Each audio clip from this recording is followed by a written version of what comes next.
Hello friends, this is Paritosh और आप देख रहे हैं मनी टॉक। आज तकरीबन एक साल हो चुका है, एक साल से ज़्यादा हो चुका है। आई स्पीक अबाउट मनी पे जो हमारा चैनल का पहले नाम था, उस पर हमने वीडियोस नहीं बनाई, लेकिन अब हम रेगुलरली वीडियोस बनाएंगे। और जिस तरीके से पहले हमारा जो कंटेंट था आई स्पीक अबाउट मनी पे, जहाँ पे हम पर्सनल फाइनेंस, स्टॉक मार्केट और बाकी इन्वेस्टमेंट ऑप्शंस के बारे में बातें करते थे, वही कंटिन्यू रखेंगे। तो अब मैं कोशिश करूँगा कि आपको रेगुलरली वीडियोस बना के दूँ। सो अभी जो आज हम डिस्कस करने वाले हैं, ये मतलब काफ़ी समय के बाद जो पहली वीडियो है आज मैं इस पे, मैंने अभी कुछ रिसेंटली कुछ समय पहले मैंने टेलीग्राम और सबस्टैक, जो मेरा काफ़ी समय पहले एक्टिव भी था, बीच बीच में मैं उसमें अपने सजेशंस डालता था जो मुझको लगता था मेरे वॉच लिस्ट में हैं।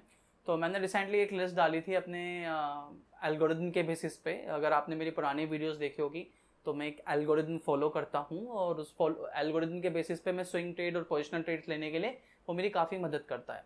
तो वही बेसिकली मैंने लिस्ट बना के डाली थी, तो मैं आज उसी लिस्ट को डिस्कस करने वाला हूँ। यानी अभी आने वाला वीक और आने वाले समय में, अगर इफ़ योर पॉकेट अलाउ, अगर आपकी पॉकेट अलाउ करती है इन्वेस्टमेंट करने के लिए, तो कौन कौन से स्टॉक्स है जहाँ पे जो आप अपनी वॉच लिस्ट में रख सकते हो, जो आपके इन्वेस्टमेंट्स के लिए अच्छे रिटर्न्स आपको कमा के दे सकते हैं। तो वीडियो को मैं भी अपनी स्क्रीन पे आपको बताऊंगा। मेरे एल्गोरिथम फॉलो करने के मतलब बहुत ज़्यादा डिटेल्ड वीडियो मैं ऑलरेडी पहले से बना चुका हूँ। मैं रिलेटिव स्ट्रेंथ देखता हूँ पर्टिकुलर स्टॉक का, मार्केट का, इंडेक्स का मूविंग एवरेजेस देखता हूँ, और हैकानासी कैंडल्स पे मैं बेसिकली ट्रेड करता हूँ।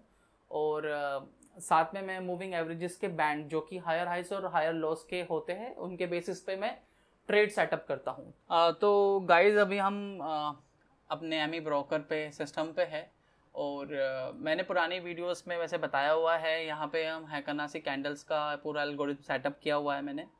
और बेसिकली मैं 3-4 चीज़ें देखता हूँ। एक तो मैं मार्केट इंडेक्स देखता हूँ, और मार्केट इंडेक्स के साथ में हम देखते हैं RSL यानी रिलेटिव स्ट्रेंथ। और ब्रेकआउट के लिए मैं देखता हूँ कि लाइक आपका जो बुलिश हैकानासी कैंडल है, मैं आपको दिखाऊंगा। वैसे बुलिश हैकानासी कैंडल के इस तरीके की बुलिश हैकानासी कैंडल, बेसिकली हैकानासी कैंडल में 3 ही तरीके की हैकानासी बनती है।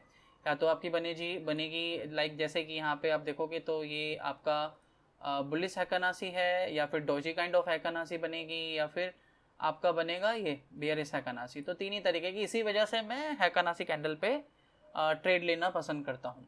सो यहाँ पे मैंने ऑलरेडी एनालिसिस यानी बेसिकली एक्सप्लोर करके रखा हुआ है। मार्केट अब ट्रेंड के लिए मैं मार्केट इंडेक्स का 20 डेज़ का मूविंग एवरेज लेता हूँ। अगर आज का जो मार्केट है वो अपने लास्ट 20 डेज़ के मूविंग एवरेज से ऊपर ट्रेड हो रहा है, तो मैं मान के चलता हूँ कि मार्केट अप ट्रेंड है। ब्रेकआउट और रिटर्न ऑफ चेंज यानी लास्ट 30 डेज़ में या जो भी पर्टिकुलर पीरियड आप लेना चाहते हो, इट डिपेंड्स कि आपकी क्या स्ट्रेटेजी है उसके बेसिस पे, कि लास्ट 20 डेज़ में उस पर्टिकुलर स्क्रिप्ट में जिसको भी हम एनालाइज कर रहे हैं, उसने लास्ट इतने पर्टिकुलर पीरियड में कितने रिटर्न्स दिए। तो बेसिकली मैंने यहाँ पे ऑलरेडी इसको एक्सप्लोर करा है, मैं दोबारा कर रहा हूँ। और यहाँ पे हमने एक पर्टिकुलर पीरियड निकाल लिया है ब्रेकआउट का, और किस किस में ब्रेकआउट हुआ है आपका। सो अभी हम यहाँ पे, मैं आपको थोड़ा सा इसको एक आइडिया देना चाहूँगा। सो कुछ स्टॉक्स जो इसी लिस्ट में से मैं बेसिकली, हालांकि आई विल ट्राई कि मैं ये पूरा का पूरा जो लिस्ट है निकल के आया है, मतलब बेसिकली ब्रेकआउट कौन से में, ROC कितना है, इस एल्गोरिथम के बेसिस पे बुलिश हैकानासी जहाँ बन रही है, मूविंग एवरेज आपका जो हाई यहाँ पे जो बेसिकली मैंने देख रहे हो ना आप, मैं मूविंग एवरेज लगाया हुआ है हाई का और लो का। और बुलिश हैकानासी जब भी मूविंग एवरेज के हाइस को ब्रेक कर रहा है, तो वी कंसिडर कि ये बुलिश मोमेंटम है। इसको मैं ऑलरेडी इस पूरी लिस्ट को मैं अपने टेलीग्राम ग्रुप पे डाल दूंगा कल मॉर्निंग में। जब भी ये वीडियो जाएगी आपको, इस वीडियो के जाने के बाद मैं डाल दूंगा इसको। तो यहाँ पे कुछ स्टॉक्स है जिसके बारे में मैं आपको बताना चाहूँगा, जो मुझे लगता है कि आने वाले वीक में अच्छे रिटर्न्स, आने वाले वीक में, महीने में अच्छे रिटर्न्स कमा के देंगे आपको। उनमें सबसे पहले है KPIT टेक। ये मैंने ऑलरेडी डाल दिया था, ठीक है ना, मैंने अपने ग्रुप में ऑलरेडी डाला हुआ था। तो KPIT का मैं अगर आपको चार्ट दिखाऊँ तो आपको काफ़ी अच्छे से समझ में आएगा। KPIT टेक्नोलॉजी का अगर आप चेक देखेंगे तो, एक मिनट, हम पहले इसमें से अच्छा यहाँ पे एक सेकेंड दीजिए। तो KPIT टेक्नोलॉजी का चार्ट अगर आप देखेंगे तो काफ़ी टाइम से तो ये स्टॉक ऑलरेडी मोमेंटम में है, काफ़ी समय से मोमेंटम में है। और ये वीकली चार्ट है, और इसी तरीके से अब हम डेली चार्ट भी निकाल लेते हैं इसका ही। मैं आपको ये इसलिए बता रहा हूँ ताकि आप भी अपने जो भी स्टॉक मार्केट में आप ट्रेड कर रहे हो उसमें भी सेम टू सेम लॉजिक लगा के आपको और थोड़ा सा कॉन्फिडेंस बिल्डअप हो जाए अपने सिस्टम को लेके या आप अपने स्टॉक्स को लेके। तो यहाँ पे देखेंगे तो बुलिश हैकनासी कंसिस्टेंटली बन रही है कुछ समय से, और अगर मैं इसको डिलीट कर पाया तो फिर ज़्यादा बेटर होगा।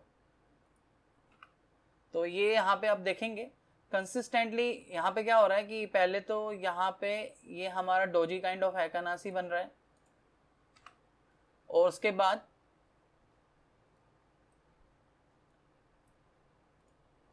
डोजी काइंड ऑफ हैकनासी बन रहा है, फिर बुलिश हैकनासी बन रहा है, फिर डोजी काइंड ऑफ हैकनासी बन रहा है, यानी बेसिकली कंसोलिडेट पीरियड बन रहा है, फिर कंसिस्टेंटली बुलिश हैकनासी बन रहा है। आरएसएल बेसिकली ये एक मैंने ऑलरेडी कस्टम इंडिकेटर लगाया हुआ है इसमें ऑलरेडी।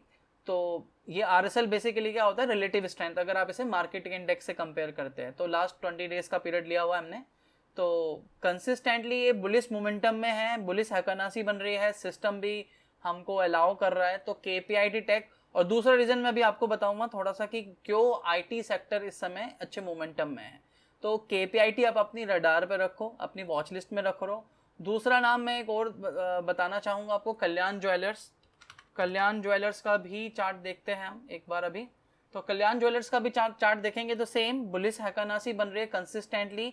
बीच में थोड़ा सा आपको कंसोलिडेशन हो रहा है, फिर कंसिस्टेंटली बुलिश हैकनासी बन रही है, और जो लास्ट अभी बनी थी वो भी बुलिश हैकनासी बनी थी। तो अच्छा ट्रेंड यहाँ पे दिख रहा है ऑलरेडी। आप देखेंगे आरएसएल यानी रिलेटिव स्ट्रेंथ भी काफ़ी अच्छा स्ट्रॉन्ग मोमेंटम में है, और 5 डेज का जो मूविंग एवरेज है हाई का और 5 डेज मूविंग एवरेज है लो का, उसको भी ब्रेकआउट किया है। तो ये भी आप अपने रडार पे रखो, इसको भी अपने वॉच लिस्ट में रखो। अगर आपको लगता है, आपकी कन्विक्शन है, तो आप इसमें इन्वेस्ट कर सकते हो। इसके अलावा हमारे पास है जो बात करेंगे परसिस्टेंट, ठीक है। ये भी आईटी का स्टॉक है ऑलरेडी, तो ये भी आपको अपने साथ में एक कन्विक्शन देखेंगे। तो परसिस्टेंट भी काफ़ी अच्छा है। अपनी जो भी लास्ट हाई मारा था वो हाई ऑलरेडी टूट चुका है, उसके बाद कंसिस्टेंटली बुलिश हैकनासी बन रही है, फिर आपका थोड़ा कंसोलिडेट हुआ, देन फिर कंसिस्टेंटली बुलिश हैकनासी बन रही है। अच्छा ट्रेंड है इस स्टॉक का भी, और आईटी भी सपोर्ट कर रहा है ऑलरेडी, आईटी सेक्टर भी सपोर्ट कर रहा है, और आरएसएल इन रिलेटिव स्ट्रेंथ भी काफ़ी अच्छा स्ट्रॉन्ग है। तो ये भी आप अपनी रडार पे रखिएगा। हालांकि पूरी वॉच लिस्ट में आपको डाल दूंगा, इसमें एम्फेसिस भी है, और एम्फेसिस से ज़्यादा मैं थोड़ा और दूसरा नाम लेना चाहूँगा जिसने ब्रेकआउट भी दिया है, वो है लुपिन, ठीक है ना। और लुपिन का भी क्यों बताते हैं एक बार। अच्छा, ये मैं डेली टाइम फ्रेम पे देख रहा हूँ, आप चाहो तो वीकली टाइम फ्रेम पे भी देखिएगा, मैंने तो दोनों खोले हुए हैं, लेकिन मैं आपको डेली टाइम फ्रेम के बेसिस पे बता रहा हूँ। अच्छा, रिसेंट इसने जो बेसिकली क्या हुआ है लुपिन के केस में, काफ़ी समय से कंसोलिडेट एक रेंज में था, वो रेंज ऑलरेडी टूट चुकी है। बुलिश हैकनासी कंसिस्टेंटली बन रही है, और आरएसएल यानी रिलेटिव स्ट्रेंथ इसका काफ़ी स्ट्रॉन्ग है। तो यहाँ पे भी आपको एक अच्छी अपॉर्चुनिटी मिल सकती है पैसा कमाने के लिए, शॉर्ट टर्म में और मिड टर्म में बेसिकली। तो लुपिन को भी अपनी रडार पे रखो, मार्केट के सिस्टम के साथ हमें अलाउ भी कर रहे हैं यहाँ पे। हालांकि तो काफ़ी सारे नाम हैं, मैंने अपने टेलीग्राम ग्रुप पे डाले हुए थे, लेकिन ये 3-4 नाम है जिसको मैं पर्टिकुलरली हाईलाइट करना चाहता हूँ। मैं फिर दोबारा बोलना चाहता हूँ, परसिस्टेंट हो गया, कल्याण ज्वेलर्स हो गया, केपीआईटी टेक हो गया, इंडस टावर भी आप देख सकते हो, लुपिन हो गया, एम्फेसिस हो गया। बाकी आप ये देख सकते हो अपने हिसाब से, बट मैंने जो ये नाम बताया है ना आपको, आरबीएनएल मैस्डो का फैक्ट तो ऑब्वियसली है, क्योंकि इनकी basically rate of change in the last 30 days काफ़ी अच्छे मोमेंटम में, लेकिन अभी जिसमें मोमेंटम पिकअप हो रहा है वो नाम मैंने आपको बताया है, तो आप इनको रडार पे रखिएगा। अभी मैं क्यों बोल रहा हूँ, देखो, अगर मैं इसके साथ में ना आपको आईटी का चार्ट भी दिखाना चाहूँगा। ये लगाना आसान है अगर आप ट्रेडिंग व्यू यूज़ करते हो। तो यहाँ पे हम इंडाइसिस देख रहे हैं, ये है ना आपको मदद करेगा कि किसी भी पर्टिकुलर सेक्टर को हम कैसे एनालिसिस करें। तो मैंने क्या करा, निफ्टी आईटी इंडेक्स करा, हम इसको कंपेयर करेंगे निफ्टी 50 से, यहाँ पे निफ्टी 50 इंडेक्स से। तो इसमें क्या होगा, ये बेसिकली हमारा रिलेटिव चार्ट निकल के आया है निफ्टी आईटी का रिलेटिव टू निफ्टी इंडेक्स। सो यहाँ पे देखेंगे तो ये भी, यानी निफ्टी आईटी की भी बात करें तो निफ्टी आईटी अगर this value is above than 1, that means Nifty IT is performing than Nifty 50। तो अपने को यही तो चाहिए। तो Nifty IT compare to Nifty 50 ज़्यादा अच्छा परफॉर्म कर रहा है, रिलेटिव स्ट्रेंथ भी काफ़ी स्ट्रॉन्ग है, डेली टाइम फ्रेम पे बता रहा हूँ, बुलिश हैकनासी भी बन रही है। तो और ये भी एक्सपेक्टेड है कि रेट कट होंगे आने वाले समय में। तो ये इस वजह से मैं आपको सजेस्ट करना चाहूँगा कि अगर आप भी इन्वेस्टमेंट करने के बारे में सोच रहे हो तो, और शॉर्ट टर्म में रखना चाहते हो, मिड टर्म में रखना चाहते हो, मतलब एक पोजिशनल ट्रेड लेना चाहते हो, तो IT may be a good option for you, जो कि आपको अच्छा, इसलिए मैंने आपको एम्फेसिस, परसिस्टेंट, केपीआईटी टेक और आपको ये नाम मैंने आपको बताए, सजेस्ट किए, जिसमें आप पैसा लगा सकते हो। अपार्ट फ्रॉम दिस मैं एक नाम और देना चाहूँगा जो मैंने काफ़ी टाइम पहले देखा था, सोनाटा सॉफ्टवेयर भी आप देख सकते हो, ये भी सेम आपका आईटी का ही स्टॉक है।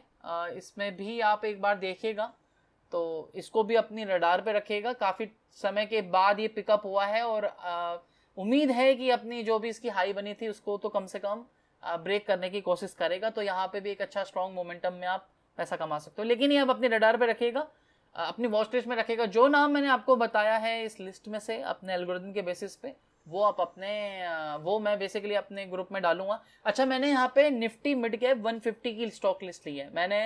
हालांकि स्टॉक्स काफ़ी सारे हैं, मैं सारे नहीं लिए, सारे को मैंने एनालिसिस भी नहीं करा। जो शुरू के निफ्टी मिड कैप 150 है, मैंने सिर्फ उन्हीं को एनालिसिस करा है, उन्हीं को एल्गोरिथम में डाल के दिखाया है आपको। आने वाली वीडियोस में हम कंटिन्यू करेंगे, इसमें और भी काफ़ी चीज़ें समझेंगे, कैसे लगाना है सिस्टम में, पूरा आपको सिस्टम समझाने की कोशिश करूँ आने वाले टाइम पर। मैं ये पूरे वीडियोस में मैं आपको पूरा एनालिसिस कैसे समझाना है, आप कैसे एनालाइज करोगे किसी पर्टिकुलर स्टॉक को, इंडेक्स को कैसे कंपेयर करोगे, एल्गोरिथमिकली कैसे लगाओगे, ये सब चीज़ें फ्री में मैं आपको आने वाले समय में बताने वाला हूँ। वीडियो जाने से पहले सब्सक्राइब कर लीजिए चैनल, पसंद आई हो वीडियो तो लाइक कर दीजिएगा। फिर मिलते हैं हम, धन्यवाद।